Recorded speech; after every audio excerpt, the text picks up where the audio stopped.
Welcome to another edition of Sorry for My Language. Yes, indeed. I made a decision. Enough is enough. It's showtime. Showtime. It's showtime, baby.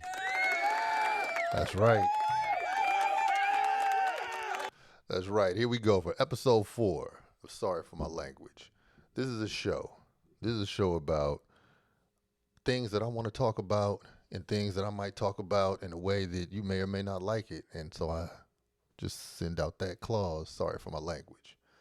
Yeah, while you're on here, please like, subscribe, recommend, and if you have comments that you might call or text me for, man, drop them in the comments and then call and text me about it. I'd appreciate that greatly. Gia. So today is the day of days because it's the Monday after. It's the Monday after. Got a Monday morning hangover, and it's not from drinking. But give thanks that we live long enough to see cycles of things happen, beginnings and endings. You know, seems to be kind of the theme of this season. Some things start, some things end, and you know, if we're blessed enough, we see it all. You know, we get to see it all. Keep waking up, you get to see it all. And Friday night, the world saw Jake Paul and Mike Tyson scam us. We got scamped. Scamped. They got all our attention. You know, they got a lot of money from the people who bought tickets and did all that, and I'm sure from the advertisement, you know, but they monetized our attention, man. And I really just feel like I feel a little bit of gloom that I have to shake off, and oftentimes we don't acknowledge trauma. And so that's why I'm wearing these glasses. You know, oh, by the way, this show is brought to you by Grindstone Universal, the epitome of urban luxury. And today, like I said, I'm still going to work on it. I'm wearing a vintage Grindstone Universal shirt. Hold on one second. Let me get my act together so I can show you what I'm wearing. Can you see this? Hold up. I want you to peep the fabrics and the shimmer. And I'm wearing this because this is like a fight night Vegas type joint. Hold on. Ooh.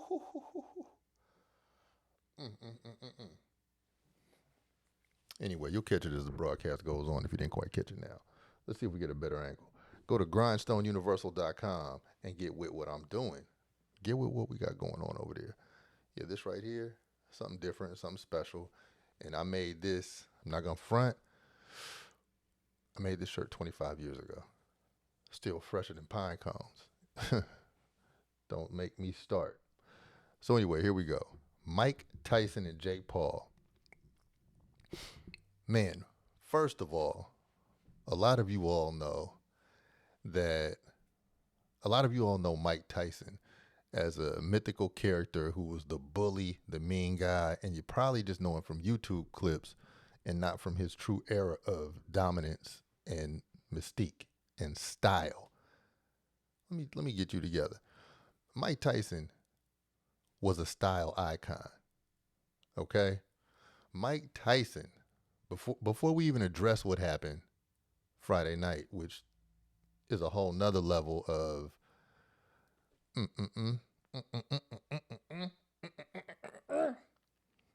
Mike Tyson was an icon. Mike Tyson was a childhood hero. Straight up hero. All his faults. What he brought to the game was what hip hop was bringing to the game, but he was bigger than hip hop was. Mike Tyson had a stage that hip hop had yet to gain. So him being somebody of that lifestyle, of that expression, of just the way he did things, like, you know, the haircut, the gold tooth, just the whole way he got down, the way he approached others in that ring, that was hip hop. That was us. That was our style. That was our heart. We, people of that interest, we are yet to be really recognized nationally. And not like you look for national recognition, or at least we didn't then. Now, everybody's an attention whore now, doing any damn stunt for any damn thing. And we're going to get to Friday night. But Mike Tyson represented strength. He represented viability when we would say what we would say, and then people would say, turn that down. Or people would say, it's just a trend. Or it's a fad. It's going to fall off. Mike Tyson went to the national stage with that same energy and kept us live. Now, if I'm lying, may Pepco cut my electricity off in this moment. Oh, yeah, ring lights are still ringing. So you know I'm not lying. It was Mike Tyson's third fight as a professional. No. It might have been his fourth fight. I saw Mike Tyson, like, just on TV. I'm not talking about a person. The very first time I saw Mike Tyson, he was 3-0. That's when I saw him fight. Oh, yeah, you see that. The Steelers won yesterday, too. I'll be shading football, but I'm I'm a Steelers loyalist. It sucks for me. It's one of my addictions. Water with lemon, get you together. The other day I had that oil of oregano in it, and man, that joint sparked me. Matter of fact, I might go do that after this. It's like it's damn near like a morning J. But anyway, Mike Tyson, when he was 3-0, and like probably up to the point where he might have been like about 12-0 or something like that. Man, he used to fight on, maybe even further into his career than that, he used to fight on regular TV. ABC, Wild World of Sports.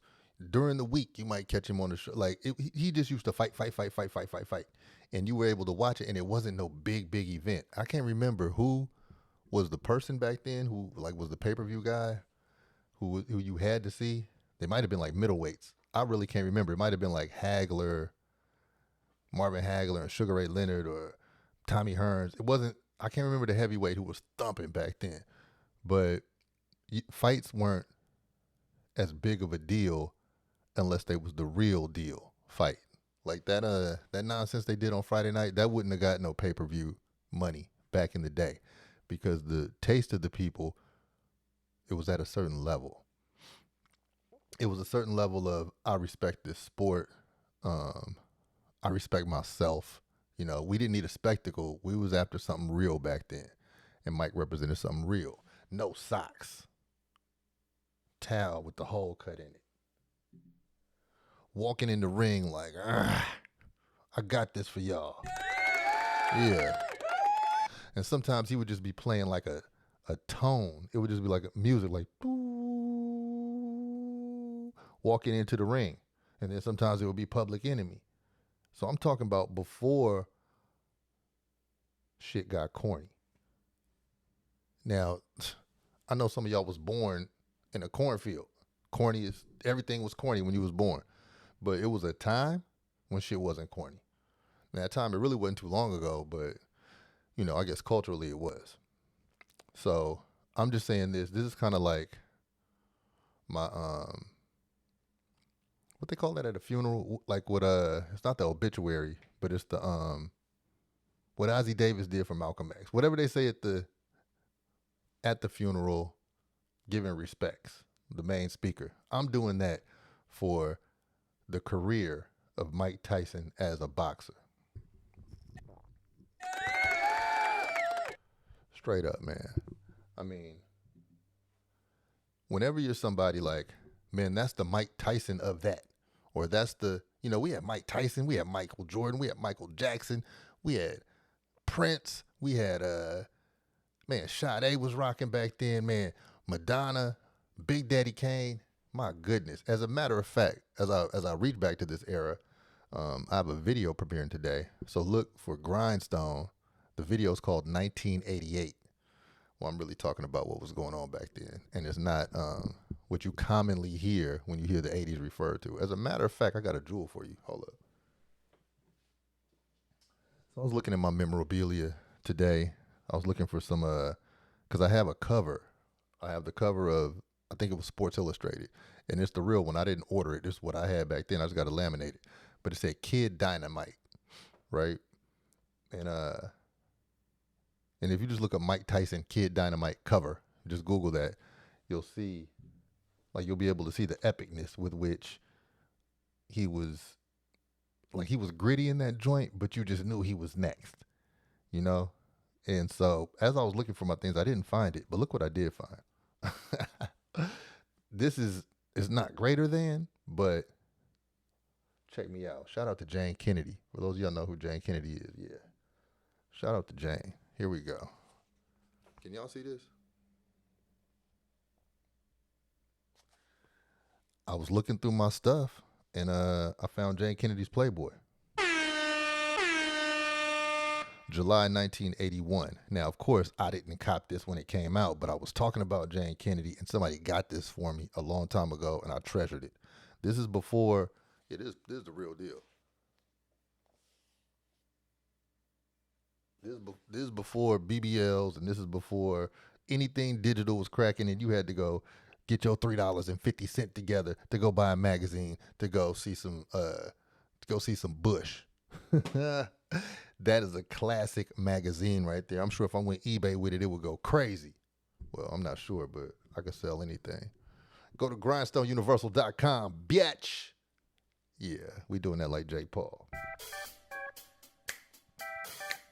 Yeah. Don't act like you wouldn't be sold anything, because we were all sold a joke. We were all sold a joke on Friday night with the idea of Jake Paul being able to even stand in the ring with Mike Tyson with any type of credibility. Like, really? What are we doing? Did we just want to see him get slaughtered? Or did his YouTube following follow him all throughout this journey? But as fight fans, we knew that wasn't going to be no fight. Like, we don't like real shit no more. Y'all don't like real shit? Because that wasn't it. Now, yeah, I wanted to see Mike just, for posterity's sake, just yeah, and knock his head into the first row into Donald Trump's lap and just bleed out on his suit. Yeah, I wanted to see that. But I had to know that's not what we was going to get. I was living in the past because I'm telling you about all this Mike Tyson nostalgia I got. I'm telling you about how I wanted to embody that.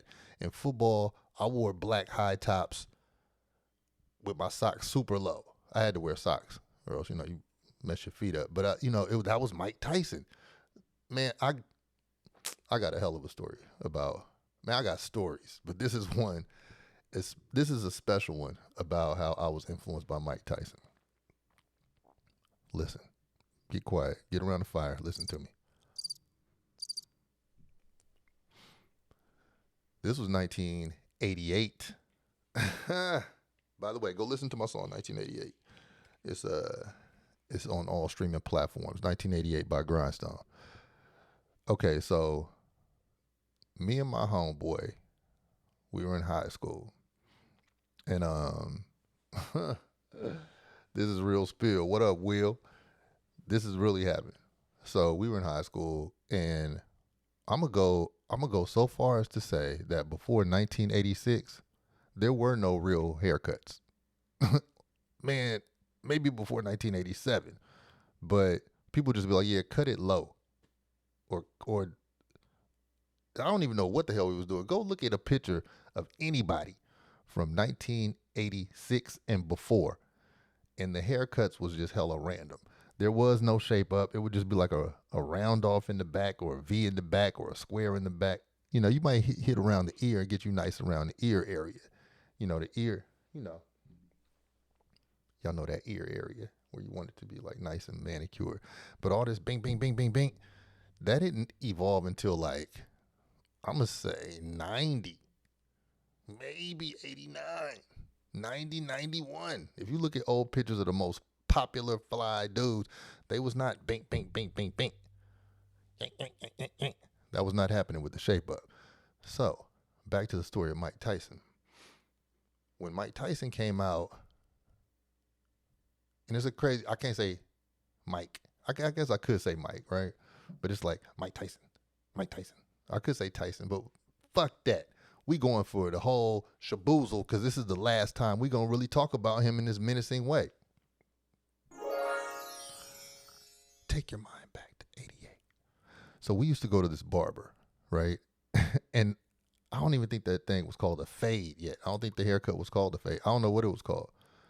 And this might have fucked around a bit 87. I don't know if it was 87 or 80. I can't remember. Anyway, we were going to this barber. We would get our hair cut a certain way.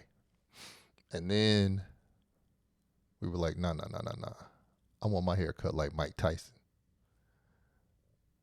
What? Like, he was like, who is Mike Tyson? Right? I swear. Who is Mike Tyson? And so, and it was like a barbershop where they would drink and fight at any moment. Like, it was just, it was just randomness going on in the barbershop. But they was used to what they were used to. And he wanted to know who Mike Tyson was. I was like, man, the motherfucking champ. What you talking about who Mike Tyson is? Now, we like young bucks up in here trying to explain to him who Mike Tyson was. And that's when the barbers used to be older, too. Like, it wasn't like somebody like you who was cutting your hair. They was a little older. And he was like, we want a haircut like Mike Tyson. And then so it got down to the point we were trying to explain, like, you got more hair on the top, and then it like fades. This had to be 87. I can't remember, but whatever. And then it gets shorter and shorter and shorter. And so we were trying to explain he was not getting it. He was like, can you draw it?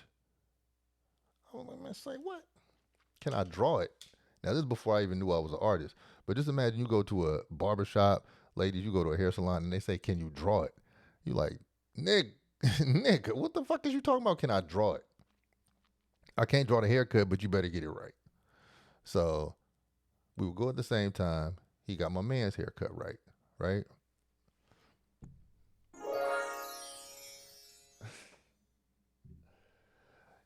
He get my joint half right. The shit would take forever because he was really abstract with it. He didn't know what he was doing.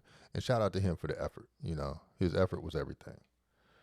So then, we get time for a touch up, right? So I go back to the joint. This was on a Saturday. I remember it was on a weekend. And there was this other barbershop in Oakland. It was called Cuts and Bends. And they was kind of like really on the first wave of getting like the fresh fades and the parts and the high top cuts and all that. So anyway, long story short, he butchers my hair, tore my shit up. And this is like when Brian Bosworth played for the Oklahoma Sooners. The Bos was every bit as popular as like, he was like Shador Sanders is now. That's not true. He was more popular than that. He was kind of like Hulk Hogan of the college football realm. Anyway, he was a national dude, Brian Bosworth. So you got Brian Bosworth, you got Mike Tyson. And they both got these haircuts that are short on the side, more on top. You got Big Daddy Kane. You got different people in different parts where you see in this fade haircut or this more on the top, less on the side joint. So anyway, he butchered my shit. I think he gave me a Boz Tyson. I looked in the hair, and back then all you really had was sneakers and haircuts. Like, young nigga didn't have nothing else. Like, so that was your get around. I got sneakers and a haircut. Like, that was everything back then. And you would get laughed out if either one of those things was off point. So he butchered my joint. I was hella mad. I did not pay him. I walked out. He was hella mad at me. I'm catching the bus at this time. I was too young to drive. Fuck that. Caught the bus, went home, straight to the house. I'm huffing and puffing because he messed with 50% of my persona. 50% of it's on my feet. The other 50% is on top of my head. I'm hella pissed. Go in my closet, get my baseball bat. Yeah. Yeah. Oh, yeah.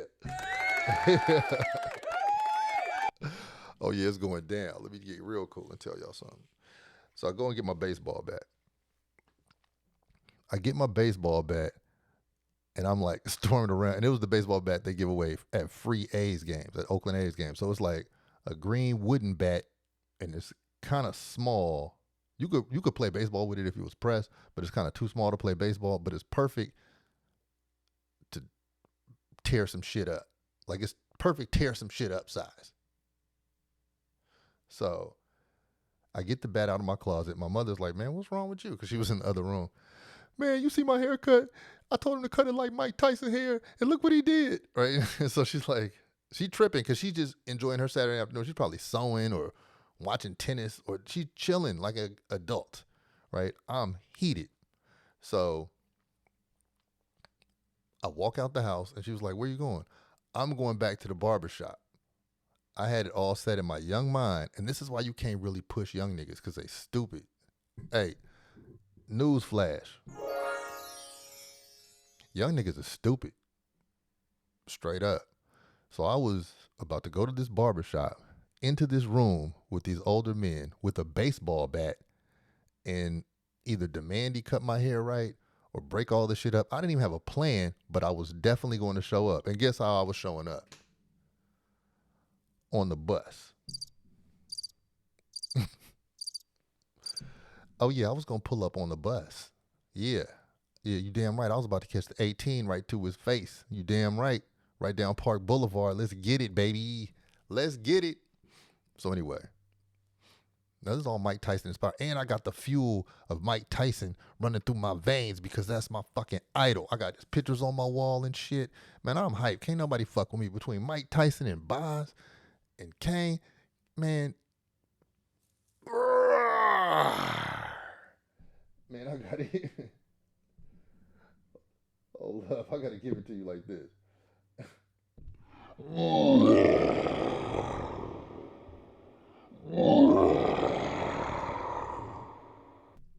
That's how I felt. So I go up into this joint, and I mean, I'm walking to the bus stop. My mom hops in the car. It's about a 20-minute walk to the bus stop too. The bus stop was hella far, but I'm gonna keep this anger, right? Because that's just what young people do when they stupid, and you don't have much else to think about. So I'm walking down the hill, up the hill wherever I'm going, and she pulls up on the side of me like, "Where you going?" Man, I'm going to the barber shop. I told you what I'm doing. Man, I'm walking. I'm determined. I'm hard headed. Man, she was like, man, they gonna shoot you. Well, they gonna have to shoot me. Man, get in the car. You know, mom, man, get your ass in the car. Shout out to black moms, straight up. Shout out to the black moms. Get your ass in the car. I gotta do what I gotta do. Get your ass in this car, nigga. I'm gonna take you to the beauty salon store, and you gonna buy some clippers, and you gonna cut your own hair. Nah, I'm not gonna come on here. All right, well, I'm gonna take you to this other place. So she gets me, and she took me to Supercuts. Now, you know, Supercuts is scissor cut white people. They don't know nothing about black individuals at Supercuts, especially back then. Maybe they do now, if they still exist. Shout out to Supercuts if you do. I have nothing to do with loving or hating you, but she took me to Supercuts. I was like, no. We can't do this. We absolutely cannot do this. It was a white dude with like a curly perm and silver rings on his index fingers. You know the type. Ain't no way he gonna get my shit together. I'm looking for a fade, bitch. Brooklyn, nigga. Oakland, nigga. Like I'm looking for some hip hop shit. Nah, we ain't doing that. So then she took me to the beauty salon, asked about hella different type of clippers, and that's when I got my first pair of clippers. Yeah. That started out a legacy of me being a barber. So I went home, hella mad, heated, freeze. Now I got a new toy. It's a set of clippers. Damn. So she took my attention off my anger that was driven by me trying to be like Mike and gave me a pair of clippers, bought me a pair of clippers. And so I went home and I fucked around. I fucked around and tried to get it together. And I was mildly pleased with the haircut I gave myself. I'm rocking with the mirror in the back, you know. I'm like, oh shit, hold up, you know. I'm doing all types of shit all afternoon. But what happened was I kind of got it together. It wasn't it would be unacceptable today, the haircut I gave myself. But back then, that's when shit was new, so it was just like, fuck it. That's, is what it is. This is the haircut and it's newish and there ain't no real judgment on this shit because it's newish. Like I said, back then the shape up wasn't even all a thing yet. We were reestablishing our style as being fly young motherfuckers back then. So like everything wasn't together. So I go to school the next day. I might have worn a hat because I used to wear hats like all the time. That's when you wear your hat to, with the hat to match. That was back then. With the hat to match. So I got the hat to match. I'm rocking my shit. And people started giving me compliments on the shit, right? And then I got better and better and better. Then friends wanted me to cut their hair. So then I became a high school barber. I took that shit all the way through college. I took that shit even after college and was a barber in DC. So I'm doing real cutting and shit. So I'm saying all that to say, back to the lecture at hand, that Mike Tyson is a cultural phenomenon. Now that monkey shit that happened on Friday night it's a lesson to us, right? You take your lessons where you get them, but man, you can't expect too much from any individual because just like chains, people are only as strong as their weakest link. And I was doing a little research, like Lil Reese. I had to do some research on Mike Tyson last night.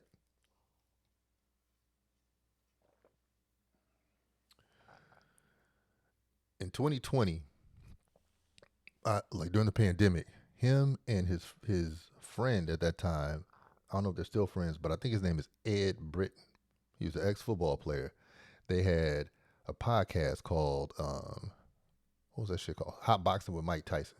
It was in black and white, and they was just on there talking about life, and it was just a great thing to watch during the pandemic because there just wasn't too much shit to watch there wasn't too much to do during the pandemic. I caught up on all types of old shit and all types of vintage shit, but that was the one thing in the era of TikTok dances and people getting on Instagram crying and all that, and people talking about medicine and all their theories. That was the one thing that I felt I could watch and grow from. It was Hot Boxing with Mike Tyson. Only the black and white versions.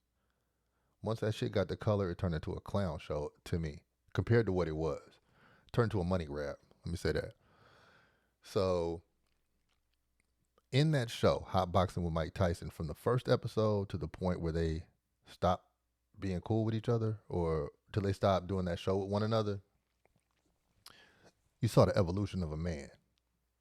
You saw Mike Tyson become somebody like me, even having followed him for his whole life, had yet to see him grow to this stage. And you know he's an edgy ass dude. I mean, he was like, from the Lecoq Sportif to the Sergio Tacchini's to the Minks to the Lynx to all that shit he was wearing, man.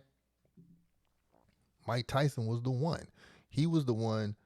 I mean, he could dress like a motherfucker. Like if you see Mike Tyson, he's wearing a sweater with a little necklace with a boom, boom. Like he always had the fly shit, and it wasn't always the over the top hip hop Louis Gucci shit. Nah, homie knew how to dress. He was really well dressed. The hats, all that shit. Mike had it, and so from taking that guy to bringing him through all his faultiness to seeing him on Hot Boxing with Mike Tyson, and then that helped me grow as a person even through 2020, just 4 years ago. I was really in admiration again for his reiteration of himself. And he talked about shit that people just don't talk about. And it's still on YouTube. If you watch Hot Boxing with Mike Tyson, I only recommend watching the joints that are in black and white. Once again, I'm going to say that. Because after that, it just like, people just happy to be around him. They weren't really trying to help him grow. But all that to say, he was mentioning in the later episodes about how he was starting this farm, this resort, the Tyson Resort, the whole get down where you could go have a luxury experience with cannabis. And he was always smoking weed. That's why it's called Hot Boxing with Mike Tyson. He's always always getting busy on the show. That's him. That's part of the whole thing. Um, at, damn, what's his name? I want to call him something that's not his name, but his partner, Ed, big ass white boy, big gladiator, 300 Sparta looking motherfucker, big ass dude. He'd be on there smoking weed and talking about being vulnerable and shit, talk about his emotions. But it would help men grow emotionally, which I just thought was dope because these was two like giant Kong Godzilla cats. And you see them talking about feelings and their outlook and their family and relationships and shit. So anyway, he was talking about his Tyson ranch. That was supposed to be the biggest thing. That was supposed to be the biggest lick cracking. And as I watched that fight the other night, I was thinking the only way you would even take that fight, knowing that you were unprepared, knowing you ain't fucking jog, is for the money. And $20 million is a lot of money, right? Mike took a $20 million purse. Jake Paul took $40 million, from what I heard. I'm not an accountant. I don't know. I need to mind my business. But it seemed like he did that shit for the money. Damn.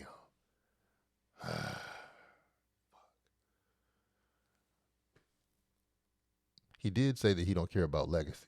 He did say that. But even still, man, what happened with the Tyson Ranch? What happened with the resort where it was all the damn weed in the world that people would travel from everywhere and you'd have different locations around the world? We wanted to see you grow, Mike. Our heart was with you. Our heart is with you. But Friday night, you became human. In the Bible, it was it's a trip. Hey, I'm gonna reference all type of shit.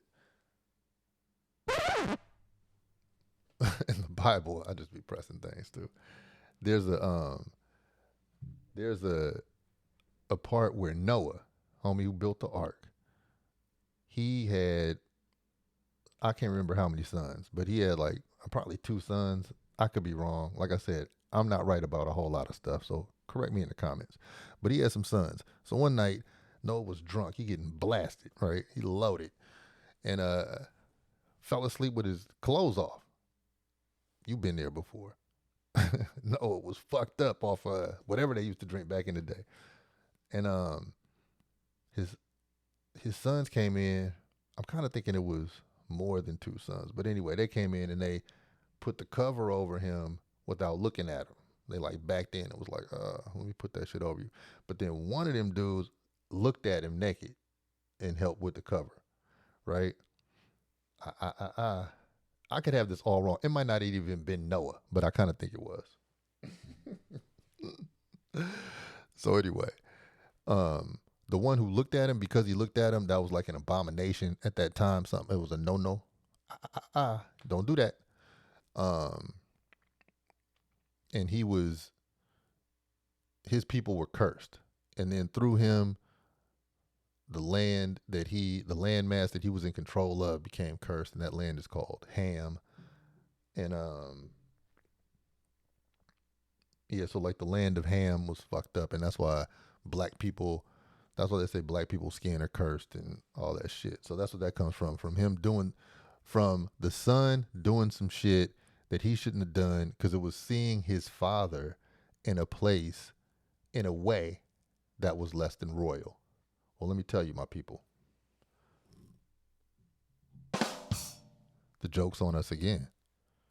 Last night we gathered, and together we watched somebody who we really held high admiration for defile himself and really be defiled, even down to the point where he's walking around the damn locker room and they pan down to his ass. Now, yo, what was this whole night about? What are we even doing? What are we doing? What are we doing?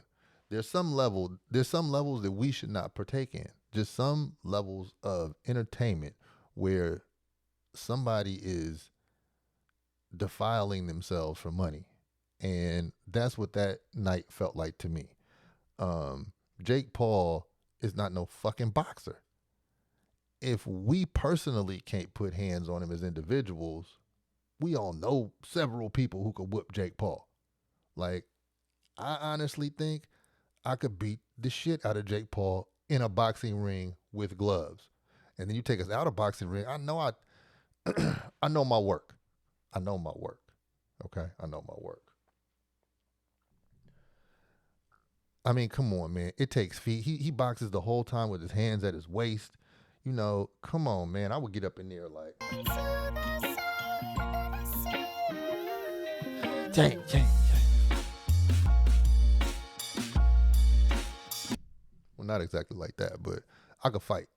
And I could look at somebody and tell when they're not that nice. Now he got a mean right hand because even if you can't fight, knocking somebody out, knocking several people out, that is a real thing that really happens. So he really got that overhand right energy.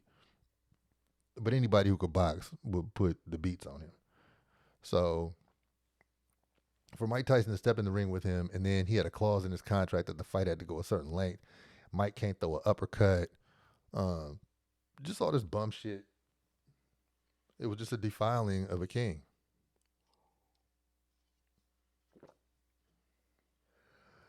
Mike Tyson was always the scariest dude in population.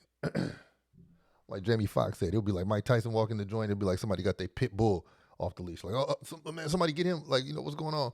And it was something about that was cool because he didn't have a filter on anything he said. And when we live in such a fake world where everybody's so damn filtered. I mean, think about it. How many of y'all doing something fake today in front of a camera? How many of y'all are doing something fake in front of another person? How many of y'all are doing something fake in front of the mirror? All that shit. Mike Tyson was the anti that. So for the anti that to get into the 100% cosplay boxer, cosplay fighter of Jake Paul, that shit just sucked. That shit was a low moment. And I'm sure wherever you were, the mood was low. Like, unless people won hella money off that joint, man, that shit was not even exciting. It was sad. It was like watching an old person get their wallet taken out their pocket or something. And even though he got his money, it was just like watching an assault like that. You know, going back and he's like, and then the bite in the glove. What the fuck you doing? Like, that shit was really, I was thinking like, damn, is this the stage before he has like a health event in the ring? Like, what the fuck is the bite in the glove going? What the fuck is he like hanging on for dear life to his sanity and trying to control his inner functions? Like, what the fuck was that? It was like seeing your dad naked peeing on himself, drunk, wasn't it? Not like Mike Tyson's your dad, but it was seeing an authority figure in a place where you just know you shouldn't have been watching. So we can't hold on to the past all the time. And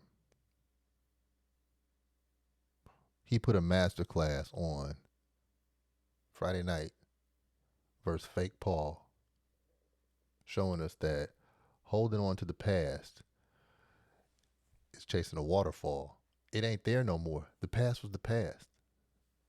Yesterday was forever ago. Have a wide receiver, a goldfish memory. Forget about it, right? We held on. We held on to something that was no longer there. Santa Claus is not real. Mike Tyson is not indestructible. Sometimes the people who we hold in the highest regard do just go for the lowest hanging fruit, a pile of money, and let other people like really profit off of your caricature. Mike was a shell of a man that night. I would say I'm secondhand embarrassed, but I'm firsthand embarrassed because a part of my rearing was pause. But a part of my growth as a hold up. A part of my growth was Mike Tyson generated. He validated a whole lot of stuff for young people in an era where he was defiant yet successful, where he had the women, the cars, the jewelry, and he had an attitude to match. He was the fucking shit. Mike Tyson is a name that you can say, and I think his legacy is still gonna outlast the Friday night shit, but I want him to fall back for a little while. Don't go on no apology tour, no explanation tour, Please don't fight no more Disney-ass white boys. Don't even get in a shoving match with anyone anymore. We don't need that from you, Mike. You're royalty. You're royalty, man. For real. We love you. You would not be the topic on anybody's mind. Nobody would have watched if you weren't. If Jake Paul was fighting, I don't know. If Jake Paul fought his brother, they couldn't have had that shit in no damn stadium. They couldn't have. Like, you might have it on YouTube and the numbers might be super up. But don't nobody want to see no fake roided up dude. It was an act. It was a terrible movie. It was stupid. It only satisfied the stupid. So, to everybody who lived with the ghost of Mike Tyson, with the past of Mike Tyson, I want y'all to hold those moments dearly and put that shit to rest. Put that shit to rest, man. It was a hell of a ride forever, but I don't want to see Michael Jordan get out there and try to play one of the homies who's in the NBA right now. I don't want to see that. That shit would be embarrassing.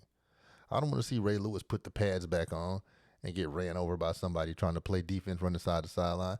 I don't want to see no heroes of any type of folk hero status that we knew of trying to run it back. And I don't recommend that any of you, friend or people who I don't know, I want the foes to try. I want y'all to take them L's thinking you are somebody you aren't. Suckers. I want y'all to try to do it, but I don't recommend that anyone reach in the past and look for past magic that you do not have. Okay? You got to live in the present. We got to learn what the lesson that was there, that we were taught. Okay? We were taught a hell of a lesson the other night. And so, forever, I'll be grateful for what I've learned from Mike Tyson. Okay? Don't get washed up in front of the people. All right? If I know some washed up shit gonna happen, I don't want to see it. We're seeing it in Aaron Rodgers right now. You know, people just don't know when to say when, but if the bag is there, people will go ahead and grab that money. And we need to cut that bullshit out too. Money is not king. Although, rule 1, get your cash on MOB. But he had several ways of getting bread. You know, the fucking Tyson Ranch, you know, that I guess that just dissipated. It's not a thing. I guess cannabis, like I said in episode 1, cannabis is very accessible, and it's just not stacking like it was. The novelty's gone. I don't know what the fuck, but damn, we don't want to see that no more. So anyway, I got real life shit to do. I got to go serve the greater good. And, man, maybe I could sing a song. Let me sing a song.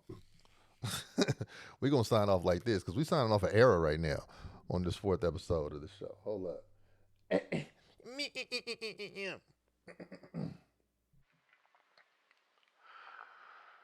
Should old acquaintance be forgot and never come to mind?